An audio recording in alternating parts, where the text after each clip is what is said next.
Right. Well, good evening, everyone. Thanks for joining us. My name is Mariah Powers. I'm president of the League of Women Voters Austin area. Tonight, we're bringing you this event. It's in fulfillment of our mission. So the League of Women Voters mission statement reads that we are a nonpartisan political organization that encourages the informed and active participation of citizens in government and influences public policy through education and advocacy. So of course, education and advocacy go hand in hand and are a big part of this event that we're bringing to you tonight. I want to thank all the panelists for their time to take part in this evening, and just give everyone a few quick notes about the use of Zoom. So we will have members of our voter services team monitoring the chat and the Q&A. So if you have any questions, go ahead and put them in there, and they'll be presented to the panelists at the appropriate time. And we are recording this presentation. And the webinar feature has I'm getting a lot of feedback from somebody that does have audio on. So the panelists might want to mute when they're not presenting. And everyone else, as an attendee, you are muted with your video off. The only people that we can hear or see are the presenters tonight. So thank you, and enjoyed tonight's presentation. And next up we have Pam Bixby, VP Voter Services. Thanks, Mariah. It is my privilege tonight to be the one to introduce each of our speakers in turn. Our first speaker is Molly Broadway. She is the Training and Technical Support Specialist for Voting Rights with Disability Rights Texas. In this role, she travels across the state to provide voting rights trainings for community members and elections officials, and as well as no-cost accessibility inspections of polling locations. Molly has a long history of serving the disability community and has brought national attention to disability issues through her collaboration with community groups to improve local voting accessibility and advocacy for statewide systemic change. She has a master's degree in social work from Texas State University. So Molly, I am going to share my screen as I have your presentation. There we go. You are up. Okay, awesome. I think we're good. Can y'all hear me okay? Can you hear me now? Yes, go ahead. Thank you. So, well, thank you everybody for coming and hanging out with us.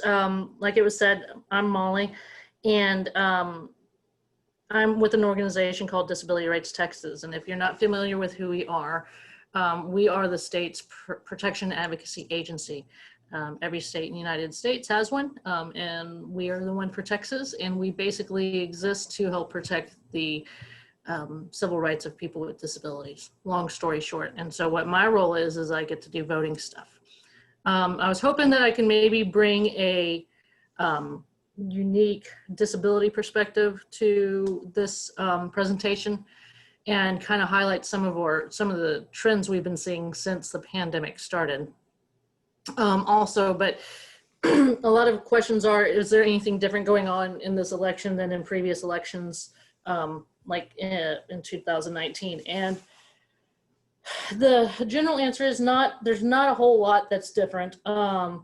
The basics, you can still vote in person, you can still apply for ballot by mail through the same eligibility guidelines, and you can, someone has lost audio, I guess. Can y'all hear me? Okay. And you can, as a person with a disability, you can still get all the same accommodations that you had options to beforehand.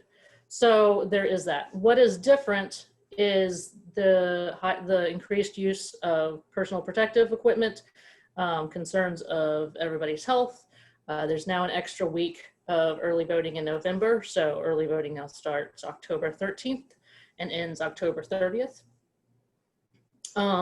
Some locations, some counties may have a modification in their polling sites just because of where they have previously been held. So like if you are at if you're used to voting at a community center or a retired living facility, then that may not be available anymore, or schools as well.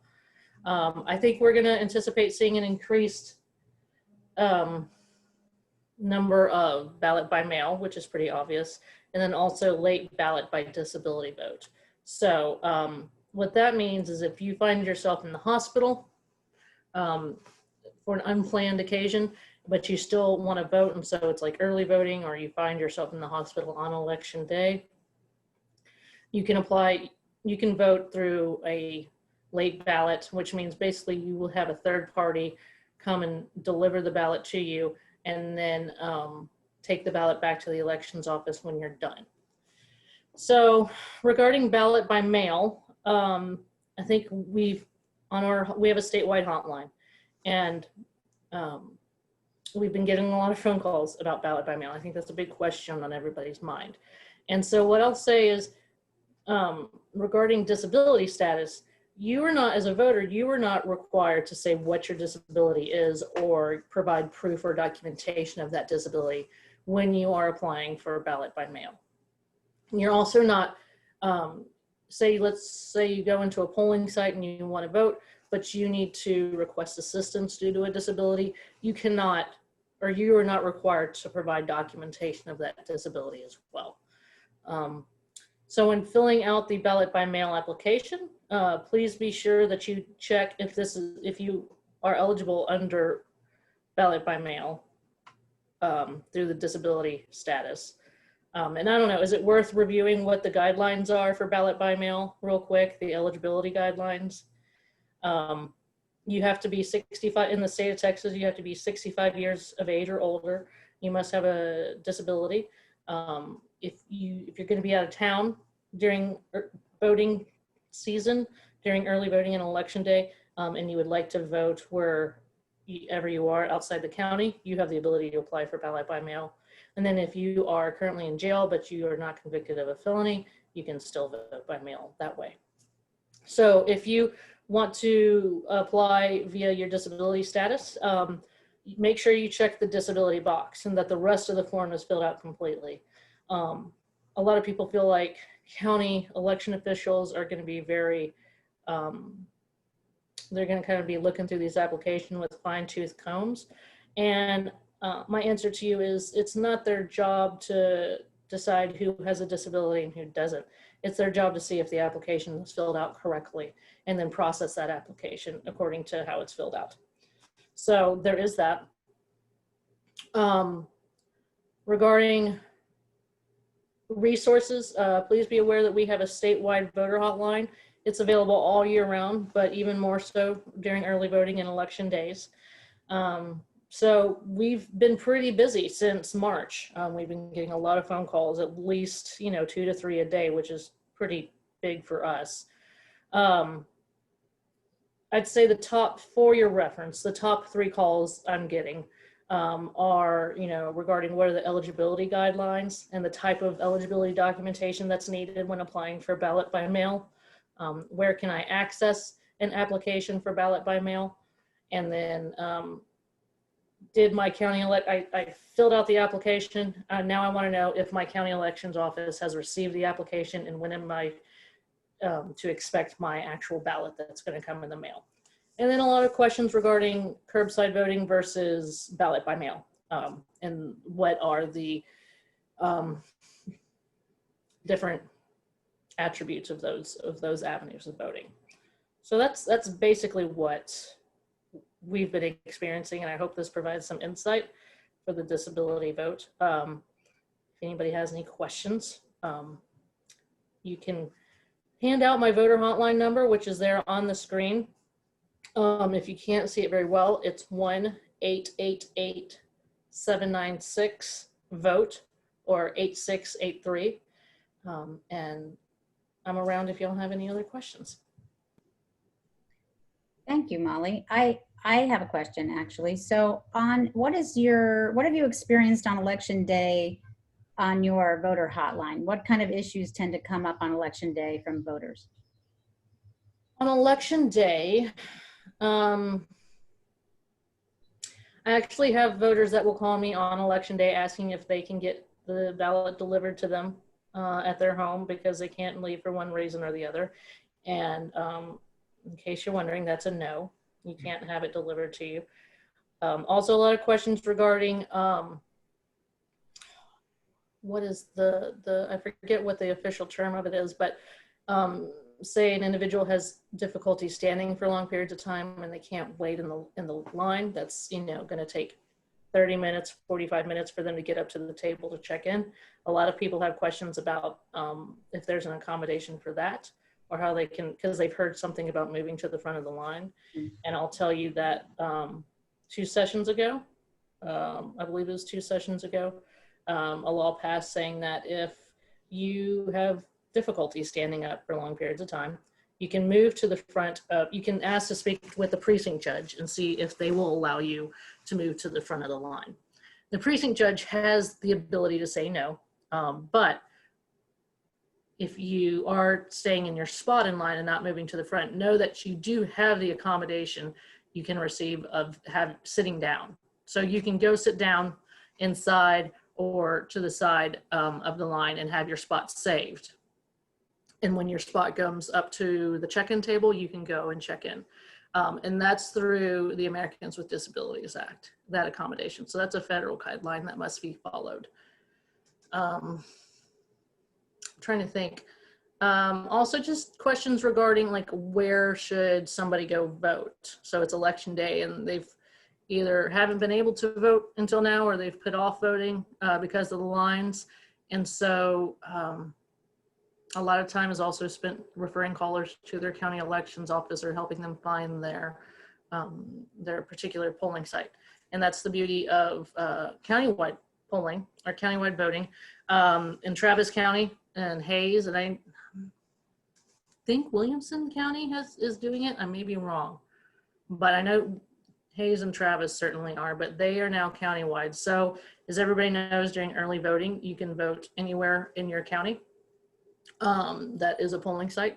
And historically what's happened is on election day, you have to go to your particular precinct to go vote, but that's no longer the case. It's now during early voting and election day, you can vote anywhere within the county if you live within Hays or Travis and maybe Williamson, but definitely that option has increased for a lot of the counties throughout the state. Well, thank you very much. I don't see any more questions, and so we're going to move on to our next panelist. I appreciate it, Molly. Yeah. Next up, we have Emily Eby with the Texas Civil Rights Project. Emily is a staff attorney at TCRP. During law school, she worked on projects for disability rights and advocated for homeless youth in Texas. She now focuses on election protection volunteer efforts, training lawyers on how to apply the election code to voters' challenges, and writing the TCRP election protection report. Emily is passionate about helping every voter cast a ballot that counts and about making the law understandable to people without a legal background. So Emily, let me pull up your show. Oh, hold on. All right. Oh, here we go. Here we go. That's Can great. you see it? Oh, whoops. Perfect. Thank you so much, Pam. And thanks everybody for having me tonight. Like Pam said, my name's Emily Eby. I work at the Texas Civil Rights Project. And I am here to tell you tonight about some forms of voter suppression we see every year and what you can do about them. Pam, could you move to the next slide? Thank you. It is rare that I get to speak to a group that is as well informed and engaged as the League of Women Voters, so I promise that I am not trying to explain things you already know, but things that I think most Americans learn in their, hopefully in elementary, junior high, and high school, are these things about voting. In 1870, the 15th Amendment granted Black men the right to vote. In 1920, the 19th Amendment granted women the right to vote. And in 1965, the Voting Rights Act passed. Next slide. But what you may not know is something that we talk about at TCRP a lot, just amongst ourselves. Voting rights is not as much of a straight line, and I think you guys probably do know this. Voting rights not as much of a straight line as it is an expanding and contracting bubble.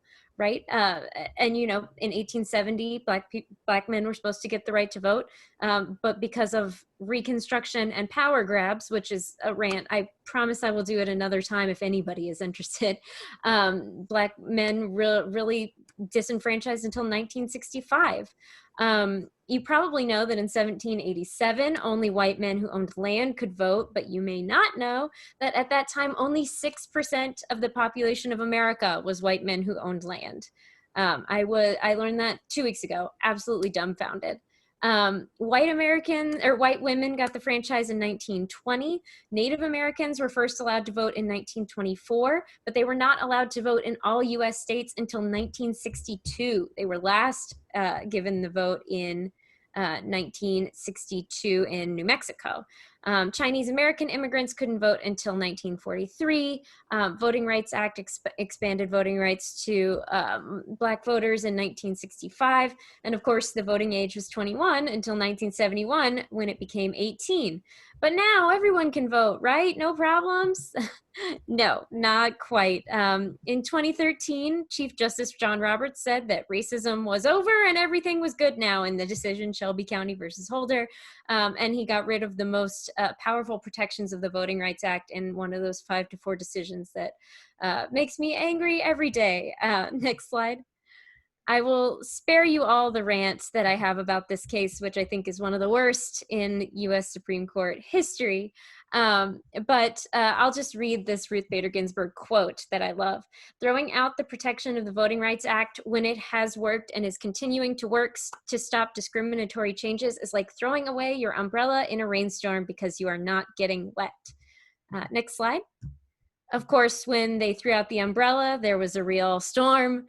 After Shelby County, states removed online voter registration, early voting, Sunday voting, which is when many Black churches did souls to the polls, same-day registration and pre-registration for teenagers who would be 18 by the election. States implemented voter ID laws. We all know we have a terrible one here in Texas. And they removed voters from registration rolls at an aggressive rate. The day after Shelby County, North Carolina, Texas, and Mississippi got to work on voter ID laws that had been illegal 24 hours earlier. And 5 years after this ruling, over 1,000 polling places have been closed nationwide. The areas that enacted the most new anti-voter laws, not shockingly, were the areas with the highest Black turnout in 2008. Those states that are in blue there were previously covered by the Voting Rights Act and then basically just set loose after Shelby County. All this to say, next slide. These voter suppression tactics make it hard or impossible for those who have been legally granted the right to vote, but there are still people outside the circle, outside the bubble, who have not been granted the right to vote at all. Legal permanent residents are not allowed to vote. In 48 states, incarcerated people are not allowed to vote. And people who are under a guardianship order because of mental or physical disability have spotty voting rights as well across the United States. In fact, this is something I also learned recently. Britney Spears was not allowed to vote until a law change in 2016 in California. And even now, there's a chance she has to petition the court for her right to vote because she is under a guardianship.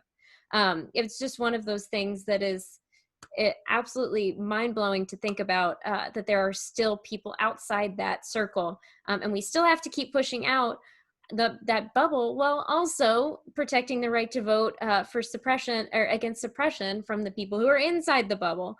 I'll accept that white man in there in the middle who owns land. He's doing all right. Next slide. And of course, nobody knows better than the league how this manifests in Texas. You can always find a line to vote in Texas. In 2018, we saw a 40-minute wait in San Antonio, 45 minutes in Arlington, an hour in Dallas and Waco, an hour in LaPorte and Burnet, 2.5 hours in Houston, 3 hours in Corpus Christi. And of course, that affects moms who are juggling kids and school pickups and carpools. That affects people with disabilities that prevent them from standing for long periods of time where the precinct judge is a jerk or where they don't know about that rule that Molly told us about. We're all very busy, and that can be a form of disenfranchisement as well. Next slide. We also can always be sure that poll workers will show up late and machines will malfunction, resulting in late openings. This year in the primary, before the whole world went wild, we saw 18 late openings in Dallas, 1 in Hidalgo County, 10 in Travis County, 1 in Lamar County, 10 in Tarrant County, 1 in Blanco County, 11 in Bexar County, and 1 in Caldwell County. 53 polling places open late that we heard about just this year and on March 3rd. There's also machine malfunctions, and I believe the league was intimately involved in both us hearing about this and helping solve it. During early voting in 2018, during the Senate election, we heard from a handful of voters who had voted straight ticket on a Hart E-Slate machine. These are machines that are used in 82 counties in Texas. The machine would switch a vote so that when you said, I want to vote straight ticket Democrat, it would be all Democrat except Ted Cruz in the Senate race. And the same thing was happening with all Republican and Beto O'Rourke. Of course, this was a machine glitch. This was not hacking. It was just the fact that these machines are so old that they're based on iPods and Palm Pilots, which I might have an iPod somewhere in a drawer somewhere, but that's about the extent. But we pushed the Secretary of State to reach out to voters about this. Many counties that use this machine posted notices. The league was essential in getting that information out.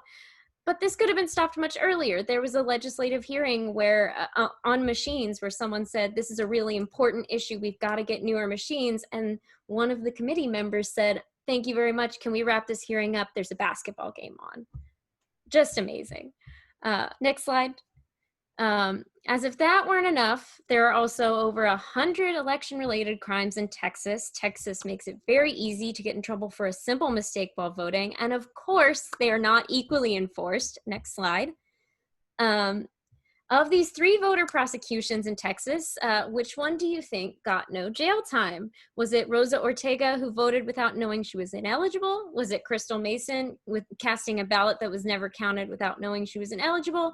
Or was it Russ Casey, who knowingly forged dozens of signatures in support of his own reelection?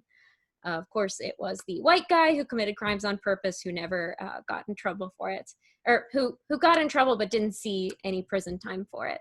The Texas Attorney General has formed an office to prosecute those election crimes, and their motivation is very clear, to scare Black and brown people out of voting. Next slide. Of course, it is not this hard to vote everywhere in every state.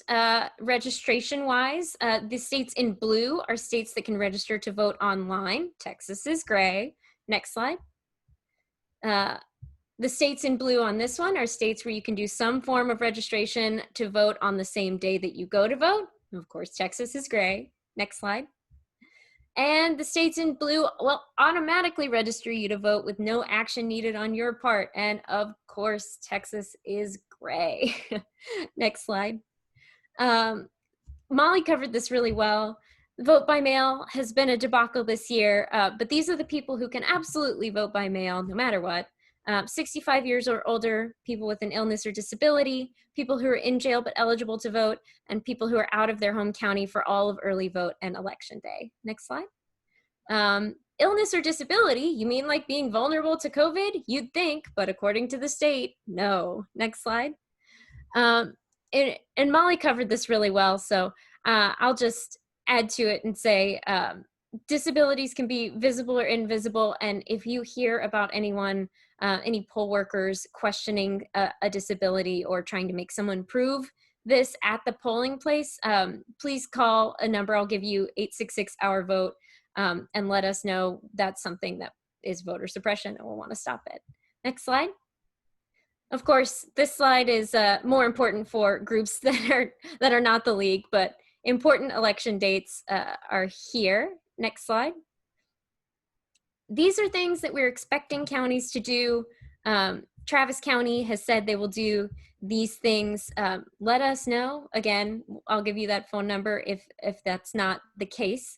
There are many protocols, but these are just the highlights. And remember that when you can't do electioneering, which is wearing candidate or party apparel in the polling place, as well as, you know, convincing someone to vote for someone. Unfortunately, that also means that if you have a mask that says vote for Jim or whoever you're voting for, you can't wear that in the polling place. Thank you, Michael, for dropping that number. The good news is that there are some of us out there holding that umbrella and trying to stop voter suppression. In addition to the great work the League does, election protection is also going on with the League, in conjunction with the League, as well as Common Cause Texas, the ACLU of Texas, Texas Civil Rights Project, and several other really great organizations. We have people on the ground to keep watch and answer questions. We have people in our command center taking calls and solving issues, and we go to court when we need to protect voting rights. Next slide. In 2018, with the help of groups like y'all, we reached 3 million Texans, solved 4,500 issues for voters, and enlisted 531 legal and field volunteers. Next slide. And we still need you. We need poll workers to help people vote. We need poll monitors to help spot issues. We're doing a socially distanced roving poll monitors program I'm really excited about this year. And we always need lawyers to solve voters' problems. And next slide. If you fit any of those descriptions, or if you know anyone who fits those descriptions, please ask them to sign up at texasvoterprotection.org. And if you have any voting questions, or if you are tired of being the go-to voting question answer for all of your friends, you can give them our hotline number, 866-R-VOTE, if you see some crazy issue on election day. If you see some issue that's not crazy, but you think maybe this is a problem on election day or during early voting, give that number a call, and we will we'll work on it. We'll solve it. We'll work with the county. We'll, you know, call who we need to call, go to court if we need to go to court. But that is the end of my slideshow. I'd love to share that out with y'all. I'll email that to Pam right after we're done, as well as take any questions that I can maybe answer. Thanks, Emily. Wow, I learned something. And that's awesome. I'm looking at the Q&A to see if anyone has a question for Emily. Although that was such a thorough presentation, you may not have any takers. Oh, I forgot I have to show you my shirt. This is specifically for the League. It says, "Okay, ladies, now let's make legislation." Oh, that's great. Thank you all for giving me a chance to wear that. That's great. Yes. So a question, did you see the question? Do you have any roles for lawyers who want to volunteer from home? That is a great question. We are only doing lawyer volunteer roles from home. In fact, most of our roles are from home, and everything except the roving poll monitors who will be driving from polling place to polling place and just barely getting out of their cars and looking around. But we have tons and tons of work for lawyers who want to work from home. I'll be doing my work from home on election day and during early vote. You can answer hotline calls. You can help solve issues that we hear about that are a little bit stickier. Lots and lots of stuff for you to do from home. Fantastic. Well, thank you so much, Emily. Thank you. I'm unfortunately going to have to drop off now, but thank you all so much for having me. This was really great. Absolutely. We loved having you. Okay, let's move on to Fernando. Fernando Maldonado is the Austin field organizer for Move Texas. She leads field operations in Austin and surrounding counties with a team of campus organizers, canvassers, fellows, and volunteers working to ensure that every young Texan is registered to vote and ready to cast their ballot in every election. Fernanda grew up in the U.S.-Mexico border town of Laredo before relocating to Laredo, Texas on the U.S. side. She joined Move Texas as part of the Field Organizing Fellowship during her senior year at Texas State University in the fall of 2018, where her passion for civic engagement and organizing flourished after registering hundreds of students to vote and seeing a 400% increase in turnout on the campus for the midterm election. Fernanda, I'm going to bring up your... Hi, y'all. Thank you so much. Great. So I'll just repeat, like Pam said, my name is Fernanda. I am a field organizer for Move Texas. And so Move Texas is a nonpartisan, nonprofit grassroots organization that's basically trying to make politics in Texas more accessible and more representative of young people. So what I'm here to do is talk a little bit about the youth vote and some of the work that we're doing to encourage young people to, participate in this election. Next slide. Awesome. So first off, I just want to say there is this common misconception that young people don't care about politics, young people don't want to vote, etc. But we know that's not true. And anyone who's been on a college campus during election day or early voting can probably tell you that that's not true. What young people face right now are major obstacles to casting their ballot. For instance, lack of access to polling locations on college campuses leads to students having to wait hours upon hours to cast their ballot. Students don't have hours upon hours. You have class, you have work. I mean, it's just an act of voter suppression. Just at UT, a university with over 50,000 students, only 2 polling locations were open on Super Tuesday this past primary election, and that was because students had to fight for the second one in 2018. And that's just one of the many instances that we've seen students have to advocate for themselves so that they can actually increase polling locations on their own campuses. Another one Emily briefly covered is also voter ID laws, for instance, not being able to use a student ID as a valid form of ID. And then, of course, the voter registration process itself.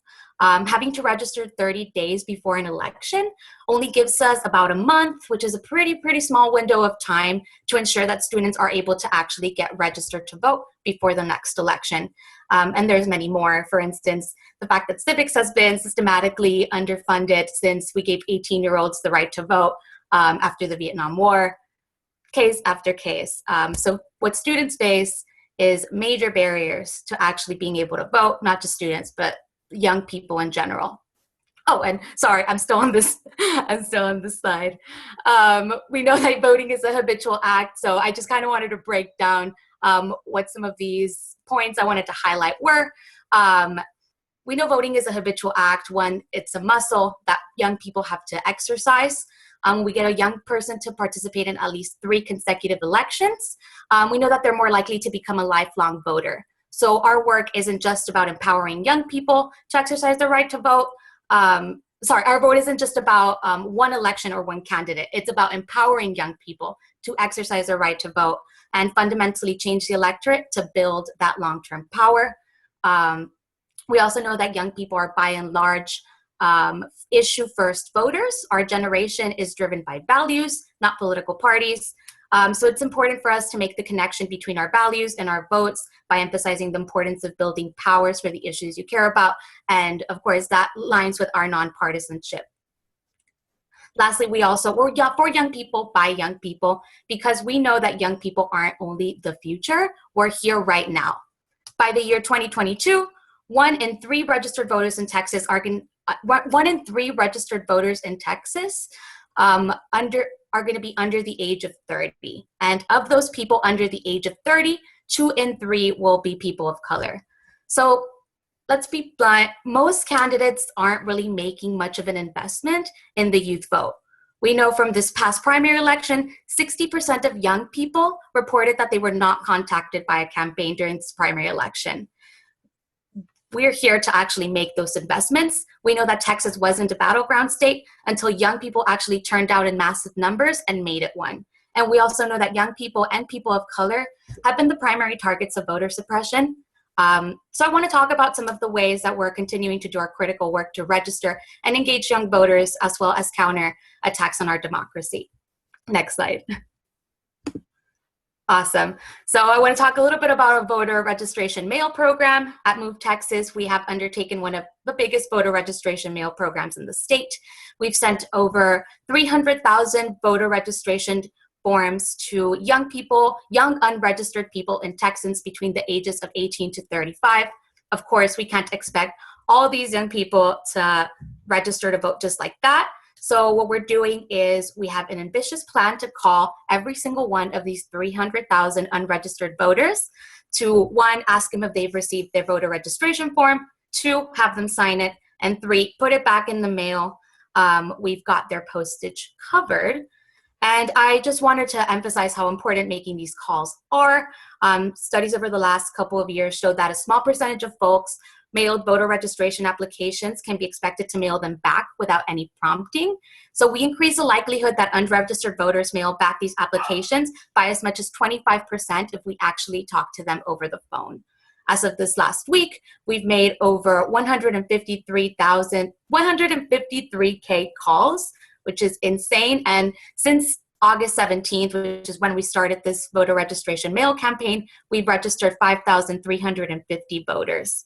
So yeah, if that's something you'd want to join us to do, we are making calls every single day up until October 5th, every day from 12 to 3, 3 to 6. I'll post the link at the bottom so that y'all can join us if that's something you want to do. But now next slide, please. Awesome. I just want to highlight some of the work that we and our partners have done to protect our democracy in the middle of this pandemic.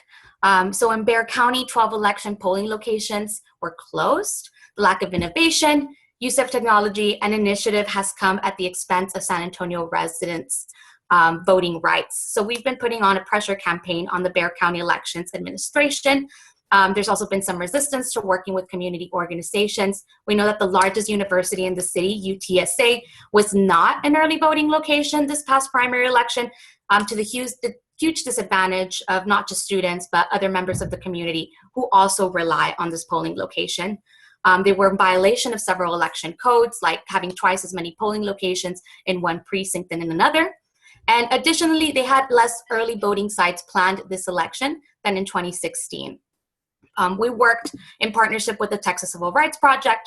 We worked with Commissioner Rodriguez's office to pass a pro-voting rights resolution that launched the Smart Safe initiative, one that mirrors Harris County. So some of those wins include an addition of 8 additional early voting sites, and the Commissioner's Court also amended the elections order to include the addition of another voting mega center in Bexar County, just amongst some of the things that will be covered under the SAFE initiative. And then with Texas having closed about 715 polling locations since 2013, we know that one of the biggest challenges young voters and people of color face disproportionately is lack of access to a polling location. With COVID-19 also expected to get worse during these winter months, the last thing we should be doing right now is consolidating polling locations. Rather, what we should be doing is expanding them. So during the last day of early voting, when Harris County extended their polling location hours from 7 p.m. to 10 p.m., this allowed an additional 1,400 people to vote in the span of just 3 hours. So it's crucial that the location hours are extended in the evenings to provide voters ample time to cast their ballot. One of the ways that we've been working through this is through bottom-up process of working groups like Move Texas, Houston in Action, and the TCRP, which has led to an expansion of early voting sites, for instance, in Harris County. Specifically, 120 polling sites were added this 2020 compared to the 46 that were available during 2016. So that's been pretty cool. And next slide, please. And lastly, and most importantly, we know that one of the main reasons we've seen polling location closures has been due to the lack of election workers, who tended to be older folks who, for obvious reasons, don't feel comfortable going out and exposing themselves this election. So we've committed to recruiting 1,500 young poll workers across the state. We've put together a youth election worker recruitment toolkit to share with our campus leaders across Texas. We've sent over 30,000 texts, made over 40,000 calls, and plan on reaching over 150,000 young people via digital ads on Facebook and Instagram. We've seen success with this campaign since we launched it. We've recruited over 800 poll workers for this upcoming election. And we're not slowing down anytime soon. This week, our advocacy team is actually going to work on making calls to get all 800 of those people recruited and ensure they all get hired. And last one, please. Awesome. And now I want to talk about National Voter Registration Day, which, silly me, I did not put the date on that. It is Tuesday, September 22nd, join us please on National Voter Registration Day, where we're presenting Rock Your Registration, a live streaming event featuring statewide local music showcases, celebrity appearances, conversations with activists, and much more. All to get out information on how Texans can register to vote ahead of the October 5th deadline. For 3 years running, Move Texas has held the largest national voter registration drives in the country. And with your help, we hope to continue to, record that shattering trend. During the event, hundreds of volunteers are expected to join us and help us register unregistered people and walk them through the process of getting ready to vote. So join us on the effort, get featured during the event. We're going to be making calls all day. We have the lofty goal of 100,000 calls that we want to make in a single day, and we wouldn't be able to do that without the wonderful work of our volunteers and people on the ground. So please join us. I'll post those links right now at the end, but that's it for me. Thank you all so much, and please let me know if there's any questions. Wow, Fernanda, that's a lot of work. It sounds really, it's a lot. We're happy to do it, though. Very impressive. I'm looking at the chat to see if anybody has any questions. You covered a lot of ground there. It did. And if we have no questions now, we might have some at the end. So I might just move on with our next speaker. Thank you so much. We have next Cindy Weatherby. Cindy, in 2014, Cindy Weatherby began offering her long-term professional experience to benefit the Austin Area League of Women Voters. Soon after becoming a member, she joined the board of directors and then in 2016 became the Austin League's president. Since 2015, Cindy has been leading the League of Women Voters Texas legislative advocacy as its voting rights and elections law issue chair. Cindy plays a major support role in the group's responses to voting challenges, including those resulting from the COVID-19 pandemic. She is a frequent speaker and often interviewed by the media concerning Texas voting rights. I lost my place, and election topics. Cindy is also working to expand a broad coalition of individuals from state and national voting rights organizations who collaborate to protect the Texas democratic process. So Cindy, you are up next. Okay. Grab your slide. Well, while you're getting the slideshow up, I just want to say how exciting and proud I am of all the things that Move Texas has achieved. I was in that first organizational meeting there on the state capitol grounds when TCRP and Drew Galloway with Move were there to kick off their initiative. And then by the end of the session, I believe there were 5 hired organizers, and I don't remember if I heard the number now, but I understand they're on 55 campuses around the state, all in about a year. That's just amazing. And all the things they've achieved is something that is just fantastic and really applaud. So the League too has really stepped up its activities over the last few years too. And I do have the honor to be leading the advocacy in the state capitol for voting and elections law. And that means that we champion voting for all eligible voters, as well as work to make it easier and more accessible. And sometimes that means we lead in seeking changes and dealing with all the different suppressive measures that Emily talked about.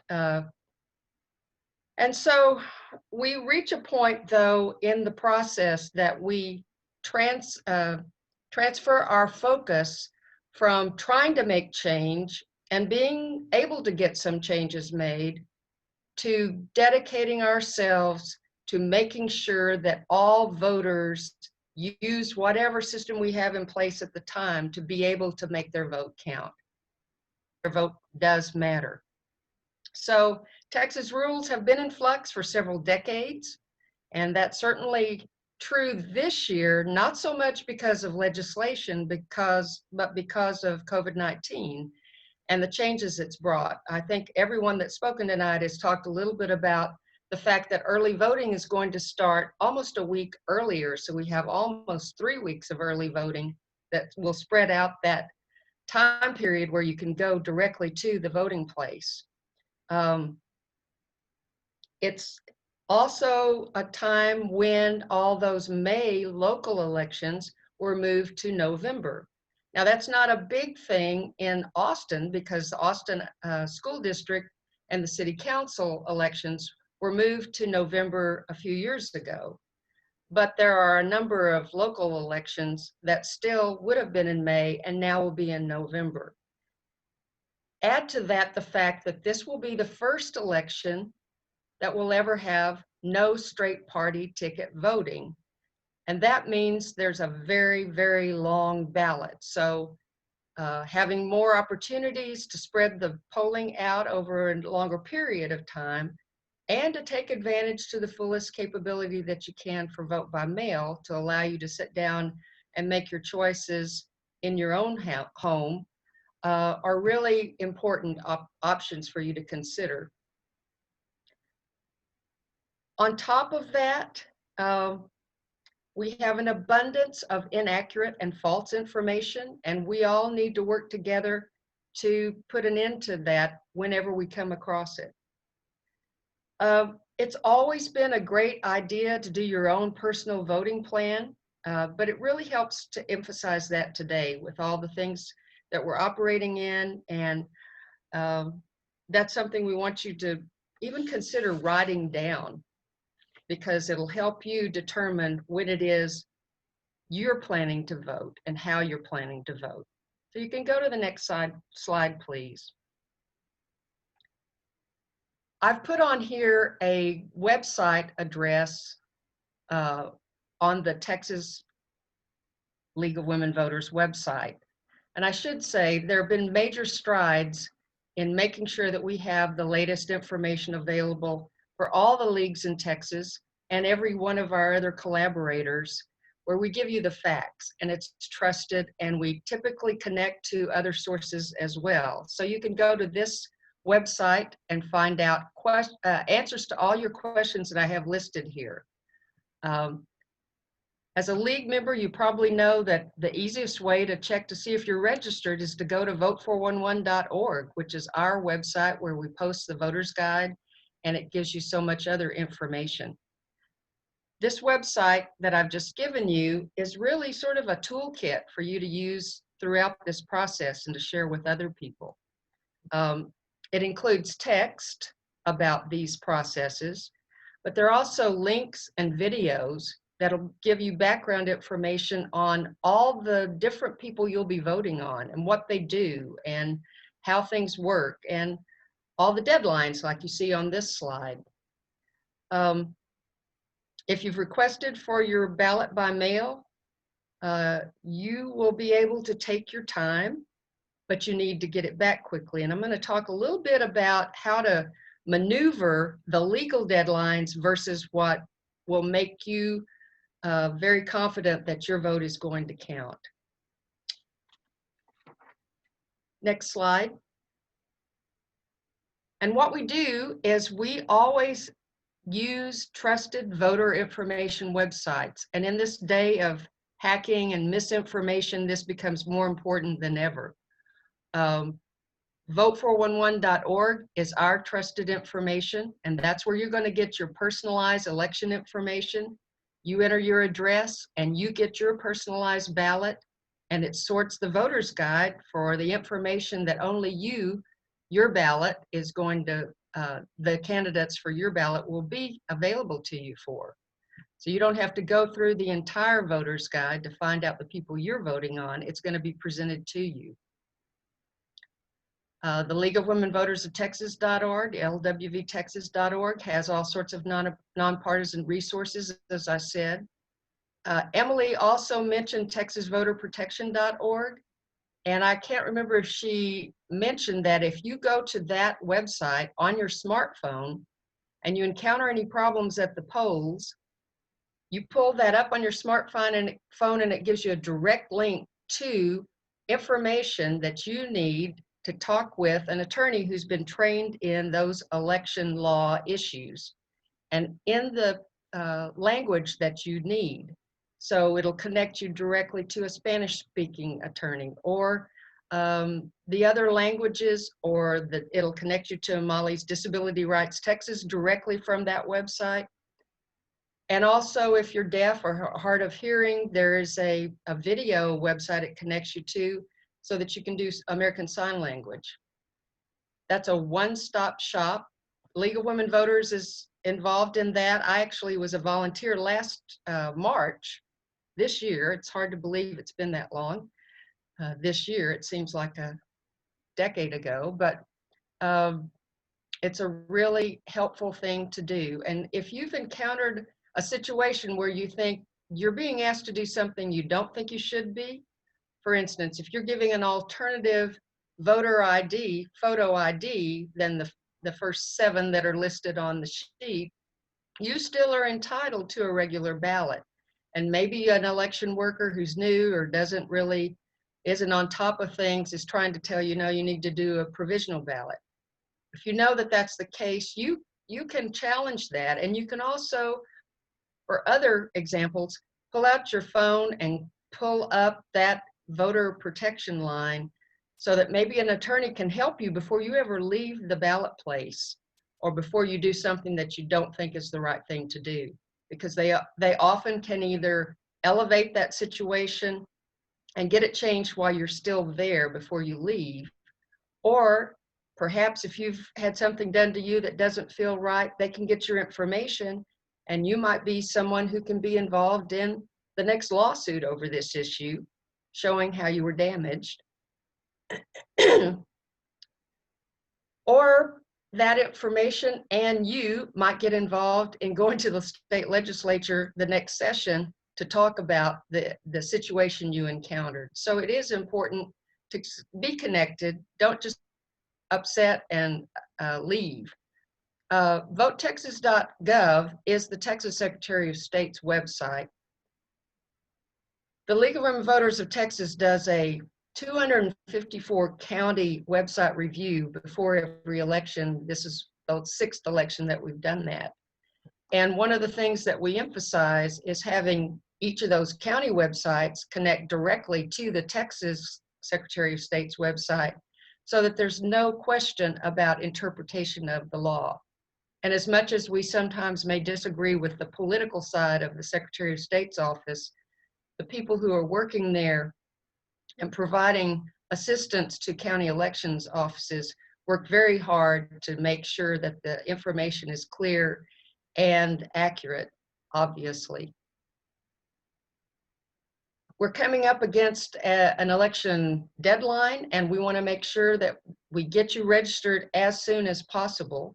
And I know all the league members are upset about not being able to be out and really work the streets to get people registered in person. And I know they're doing some anyway. And that's really something for us to be very pleased and appreciative of. But the quickest way to get registered, if you're anywhere but Travis County, is to use register2vote.org. We actually got the Secretary of State's office to put that on their website for a while, but then I believe it's been taken down. But in Travis County, and I'm sorry, I spoke to the Tarrant County group a couple of days ago, and this is still up for Tarrant County. My apologies. VoteTravis.com. Thank you, Mariah. In Tarrant County, you can text register to the number represented by I vote, VOTE. You might want to put that up too. And they've worked out a deal so that when you text that I vote with the word register, you'll be given the form to fill out, and then that form will be downloaded by the Travis County Voter Registrar's office and ready to go as soon as they print your information, mail it to you, and then as soon as they get that back, they hit a button and you're automatically registered. They're doing everything they can to make it an almost online voter registration situation, which during our advocacy period, that's our #1 topic for advocacy. Next slide, please. I do want to say one other thing about misinformation. When I was talking to Tarrant County a couple of days ago, a woman raised her hand and she said, I have here 2 ballots sent out for the election and my husband is dead and his name is on it, and I can really understand why people could vote twice. And so I asked her where those came from, and as I expected, it was from a candidate. Candidates have been sending out applications to request a ballot for years. In fact, one pretty high-ranking candidate not long ago sent one out for a primary and forgot to tell people forgot to include the box to check which primary you wanted the ballot for. So there's a lot of misinformation. I had another text yesterday about someone who said their mother had received a ballot in the mail that she had never requested. Well, as it turned out, it wasn't a ballot in the mail. It was an application for a ballot in the mail. So people can get confused, and you just need to help them work their way through it, not overreact, and try to take care of the situation. We've already talked about registration, but what I would say is if you are using Register to Vote and you're not in Travis County, the post office takes a long time, and this is before all the slowdown that we've had recently. For the last several years on our legislative advocacy list, we've had modernize and synchronize, update the legal election dates. Because as you see here, October 5th, yeah, you have to have yourself registered by then, but that means it has to be final by then. And if you don't leave time for sending someone to send you a piece of mail and then you send another piece of mail back, that's going to be 2 weeks. And I would highly recommend that if you haven't registered and you were going to do that, if you weren't in, that you do it before September 18th so that there would be no issue about it. Early voting was extended, and I think someone's mentioned you can, if you've asked to receive your, it was extended, and in the same proclamation, they also allowed for you to return your vote by mail ballot that's voted anytime after you receive it. So you want to make sure if you're going to mail it that you get that ballot in the mail ASAP. You know, you'll get your ballot if you've requested it, say at the beginning of the year.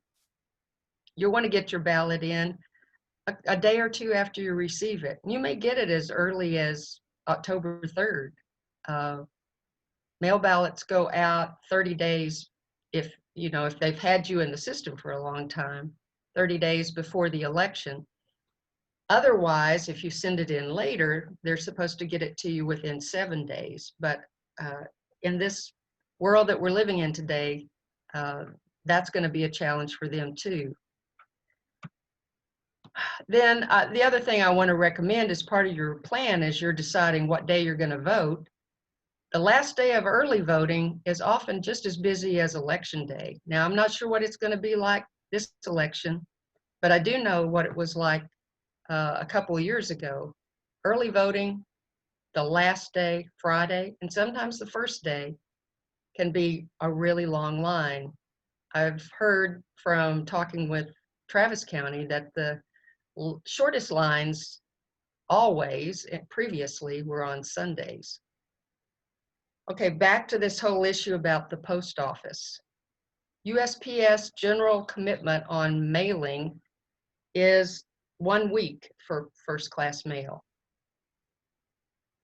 There's no way that you can send your application in by mail, have it processed, that's 1 week. They send it back to you, that's 2 weeks. You mark it and send it back to them, that's 3 weeks. So I'd say definitely get your application by mail in by October the 9th. That's my personal opinion. The legal election date that's in law is not going to serve you well. Next slide. And the last day to receive ballot by mail is Tuesday, November the 3rd.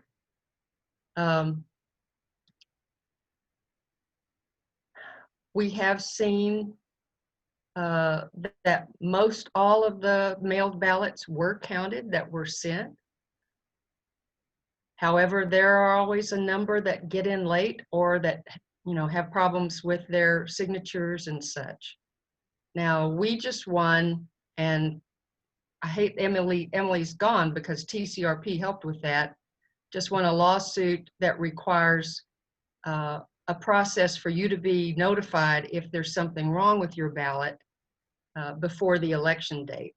And it should be in force for this election, but we'll see how things go. I don't think it's been appealed yet, like some of the other things. But as I mentioned, just because of COVID, just for this election, it's not something that will be enforced next time, as far as we know, is that ability to turn your ballot in person. I checked the website for Travis County just before I got on, and I saw that they had said there would be 3 places in Travis County for you to return your ballot. One is the airport office where the county clerk's office is. And it just mentioned in what I saw posted online, 2 other drive-through facilities downtown, but it didn't give addresses.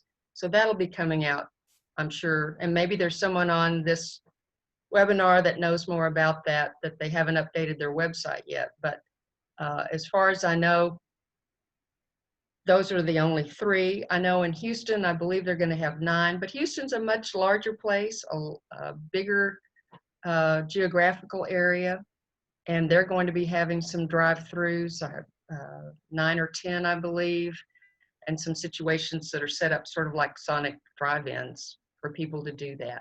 Now, I want to also emphasize, if you return your voted mail ballot to the early voting clerk's office, you have to only turn your ballot in. If you're a couple, the wife can't turn in the husband's, the husband can't turn in the wife's, the child can't turn in any, you have to turn in, you may only turn in your vote, and you have to be able to show your photo ID. Previously, it was just on election day, but now you've got that 3-week period, actually before the 3-week period, because you're allowed to turn it in as soon as you get it. So if you get your ballot on October the 3rd and you vote your ballot, you'll be able to turn it in anyway. So we have drive-through lane addresses, Debbie? We'll see. I'm sure the league will post that. Well, no one's going to get their ballot, I don't think, before October 1st, but thank you. I'm sure the league will post this on the Austin League website. And that's another thing I want to emphasize. If there's anybody on here that's not from Travis County, the most reliable place to go for information is your county's election website. And the last thing is election day. Election day used to be a lot of fun. I don't know what it's going to be like this year, but I would say that I would personally, my tip is do it ahead of time and be safe. Everyone I've talked to who voted in July didn't have a problem. Now, that doesn't mean that's not going to happen, but that's the case that I know of so far. People can't just drop in a mail-in ballot in a mailbox. Oh, in your own mailbox, yes. I thought you meant at the county clerk's office. They have allowed you to drop voter registration cards in a box at the airport facility for registration. But yes, you can mail your own ballot in any, you can put it in the mail. My suggestion though is get it in quickly, and that way you won't have to worry about the fact that it's not going to be received in time. Next slide. Now, before I also want to say, before I get into the election recruitment area, that it's really important that we share with other folks and know ourselves that we know that the results of this election are not going to be available on election day, likely. It may not be the next day. It may be a week or longer before we have all the election results in. And that does not mean there was a problem. It doesn't mean there was fraud. It means accuracy. And that's what we all need to know and amplify as often as we can. Because we know that we're going to hear other things about that. The League has been working really hard to get county election workers, just like MOVE has. And I want to also commend the Austin area, because I checked with the person who masterminded the approach that was used here in Austin yesterday to find out what the situation was and get the numbers that they had transmitted through that process. We did a statewide webinar where we had Daniel Ressler, who's the League of Women Voters of Austin member, and a couple of other people, the Travis County election recruiter, Juan Greg Garcia Gonzalez, and one of the leaders of Open Austin on that webinar, and that's on the county election website. We found out just before that Travis County had, for the very first time in memory, enough election workers for the July election so that they didn't have any delays in opening. And that was something that had never happened before, as well as that form that was put up really quickly got more than 1/3 of the people needed for that July 14th election. And one reason we were so concerned, I personally was so concerned, is that in the primary election that Emily mentioned, 80 people didn't show up to work without letting anyone know about it on election day. And they really had to scramble. That's more than 10 times what the normal was for people that didn't show up for election worker. And so in this time, I've just found out that so far 4,500 people have used the form through the League of Women Voters of Austin website. And that is tremendous. They are ecstatic about that. The one other thing that we've done, so I guess no one in Travis County probably needs to worry about signing up, although you never know. I don't know how many people sign up that don't get assigned a position, but we do know that Corpus Christi used the same form, and Dallas was looking at it, and we tried to get a number of people around the state. Now, in the meantime, some of the election officials put up fairly simple contact information to do things online as well. So we're hopeful that there will be enough election workers, but if you have friends elsewhere, well, you know, Michael, I'm not sure that everyone has been contacted yet. I do know that there are 4,500 people that were there for them to talk to, but I heard the same radio announcement by Dana 𝐕𝐴 yesterday morning that said that they needed 2,500. So we'll see. If you're so inclined, go ahead and put your name in the hat. And with that, next slide, and we'll take questions. I've tried to fill up all the space that was left behind. Cindy, we really appreciate it. I have a quick question that I got when I did a presentation last week and I didn't know the answer. Someone asked me, so say you do your ballot by mail and you send it in super early. Are those results counted as they come in, or are they held until election day? They can begin counting them at the start of early voting. Okay, that's good to know. Mhm. I see some, I don't see a question in the Q&A. I see information about, oh, this, they still need workers.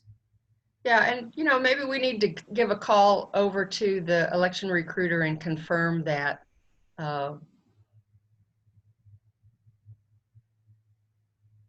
But there's so many additional things that election workers need to do and so much more volume. We've previously only about 5 or 6% of people used vote by mail statewide. And now we know that's massively more. So it's going to take a lot of time, a lot of people helping to get those ballots, the applications in, and to get them processed, and to get those ballots sent out, and then when they come back, to get them open and counted. So, Right. And at the polls, they're going to need more people to help with sanitizing and social distancing and additional curbside voting that a lot of people are going to be using. That's right. And there's massive efforts underway across the country. We also participate with powerthepolls.org. And that's a group that, I don't know if Fernanda, if you guys have, you're aware of that. A number of television programs like The Daily Show has really promoted them and gotten a lot of interest across the country. And Power the Polls gets them connected to the county in which they're going to be working. Wonderful. Yeah, that's what I just said. The first day of early voting, they can begin counting. Great. They're like 12 or 15, 25, I don't know, all the different groups that are involved in that. Awesome. And there's also a big push among major corporations in the country to give their employees a day off and let them work the elections and be paid by them, a paid day off. And also, you get paid to work the elections. And I know some of the league members have worked elections for a long time, and that's wonderful. And some of them are still doing that. And I've heard nothing but good things about Travis County's protective devices and masks and finger cots and popsicle sticks and, all those things that keep you safe. Everyone that I know that voted didn't complain at all, didn't have any feeling of being at risk when they were at the polling place. Right. Yeah, I would agree with that. Thank you, Cindy, very much. That was an incredible amount of information also. I appreciate it. So if there are no more questions, and I don't see them coming through. Pam, Go ahead. there's actually one question in the chat that's about part of our volunteering at the local league that I think would be interesting for us to answer, about how much time it takes for us to put together Vote 411 and the voter guide.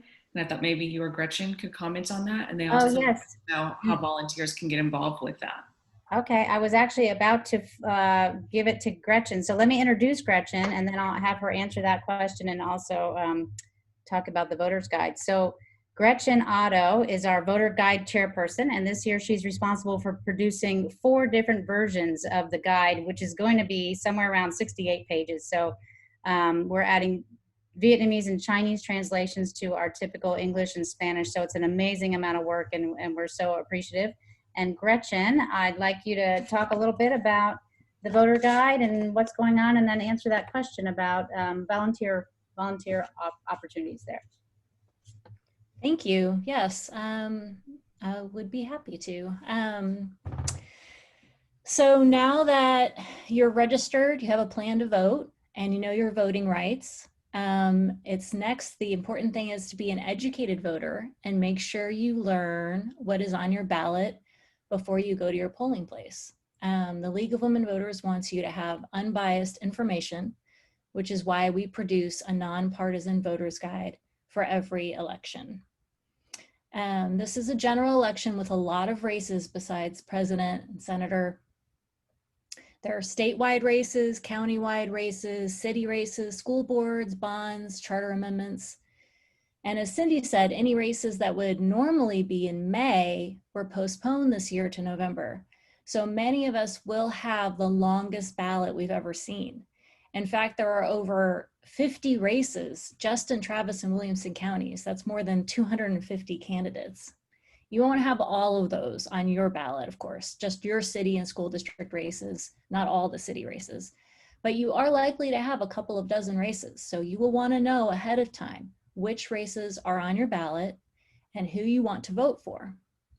And those local races are the ones that really affect your day-to-day life. So how do you find out information about the candidates? Use our handy voter's guide, of course. The voter's guide team has sent unbiased questions to every candidate in every major race in Travis and Williamson counties, and we will print their responses verbatim. We also include information in the voter's guide on ballot measures, such as bonds, and other just general important voter information. The printed voter's guide includes all of those candidates in one publication, but as mentioned earlier, voters can also go to vote411.org, which is the National League database for all races across the country. Every local league puts their candidates' responses into Vote411, and then voters can enter their address to get a personalized ballot with just their races listed. Then you can select which candidates you prefer and then print out the results. This year, we are proud to offer translations of the voter's guide in Spanish, Chinese, and Vietnamese. All of these languages will be available both on Vote411 and as downloadable PDFs on our website.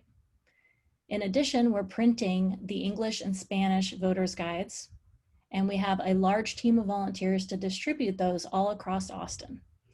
The English voter's guide will be inserted into the October 16th issue of the Austin Chronicle. So anywhere that you can pick up a Chronicle, you can pick up a voter's guide. Now remember, you can't use electronic devices in the voting booth, but you can bring printed information with you. This will be a very long ballot, and you no longer have the option of a single party vote. So grab or print a voter's guide and use it proudly.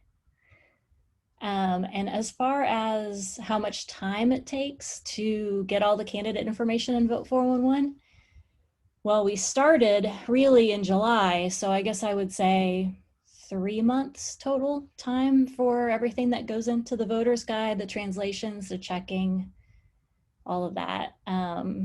And we've done a lot of the work on the voter's guide already. So I would say that probably the main role that volunteers could play would be to help with distribution. So maybe we can put some emails in the chat about who to contact if you want to help with distribution. Let's see. Maybe, so the distribution chairs are Nancy Mossman and Polly Elrod, and I will chat their emails unless somebody else gets to it before I do.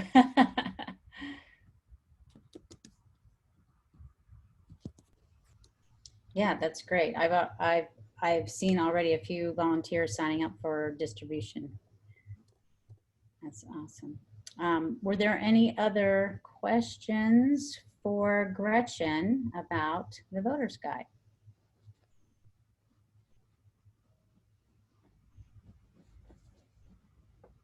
If not, what I'd like to do is let our voter registration and turnout chair, Michael Keller, have the last word. He's just been an absolute engine of data-driven activity and volunteer engagement across the county for the past several years. And I'd like him to tell us an update on the activities, what's been going on, how many people we've reached, and then what he is planning for the last 48 days before to the election. Michael? Hi. So when COVID hit, we certainly had a challenge in that most of our voter registration activities took place face-to-face, and especially at large community events, festivals and rallies and such. To adapt to that, we launched a program we call Contactless Canvassing, where we've been sending volunteers to drop off mail-in voter registration forms, as well as census literature at households we have identified as unregistered. We are creeping up on we're just about at 5,000 unregistered households reached so far. And by the deadline, I think we'll be able to hit at least 6,000 total. So that's been great. We are looking to now pivot towards get out the vote. We have not been we have not been super active in past years in terms of get out the vote. A lot of which is because our volunteer base, we often see turn to partisan efforts. However, I think the landscape has certainly changed this year, right? And I've seen more volunteers lacking in things to do and looking for some outlet for their activities. And so what we have decided to do is take that contactless canvassing we've been doing and pivot it to Vote 411 promotion and voter turnout by now moving towards households where we know people are registered but haven't been voting or vote irregularly. And we're going to go and drop off Vote 411 cards. And we're looking to have volunteers write handwritten messages encouraging people to vote, because the personal touch tends to get a better response. So we're looking for volunteers if you're willing to write a personal message on a series of cards, and then we'll have other volunteers pick them up and drop them off at these low turnout households. In addition, there are certain things we know that Election Day is it's not going to go it's not going to go according to plan, because no one knows how it's going to go at this point. So we're looking to make Election Day go as smoothly as possible. Obviously, we encourage everyone to vote early, but some things we can do. We have been, the voter registrars have been contacted by Juan Gregg at Travis County Elections, and there is a very, right now, their highest priority need are for hand delivery clerks for dropping off those mail-in ballots. And the requirements for that position are you need to be able to stand for long periods of time. You're going to be working outdoors. There will be a canopy. You'll be covered, but you will be outdoors. And you need to be able to help with the setup and breakdown, whether you're at the start or end of the day. So that's a concern. Obviously, a smaller subset of potential election workers meet those criteria. So if you do meet those criteria, please contact elections. Let them know you want to be a hand delivery clerk, because that is their highest priority right now, according to the county. I think that's it. Again, please get everyone you know to vote early. Vote during early voting. We need to minimize Election Day. There are a lot of differences that are going to happen. Obviously, we had the new voting machines last November, but given the number of people who vote in odd-numbered years, this is going to be a lot of voters' first exposure to the new voting machines, which are great, but it is going to slow things down. In addition, if you have a polling place that you tend to go to, don't expect it to be there anymore. The polling locations this year are going to be fewer, and you can't rely on the existing ones. So please make sure check votetravis.com to check for what the polling locations are once they're announced, and let other people know that they should not that they need to check specifically to figure out where to vote this year. You See need the to be a clerk. registered voter. Yes, you need to you need to be a registered voter to act as the clerk. At least that's the information we were given. Yes. Any other questions on this? Okay, I don't see any. I think that's it. Pam? Thank you, Michael. Well, this has been a very comprehensive coverage of all kinds of issues that we might see at the polls this year, and we're really excited to be helping to dispel myths and support voters and encourage everyone to vote. And I really thank everyone who helped us today: Molly, Emily, Fernanda, Cindy, Michael, Gretchen, everybody. Thank you so much. And go vote and volunteer if you can. Thank you. Good night.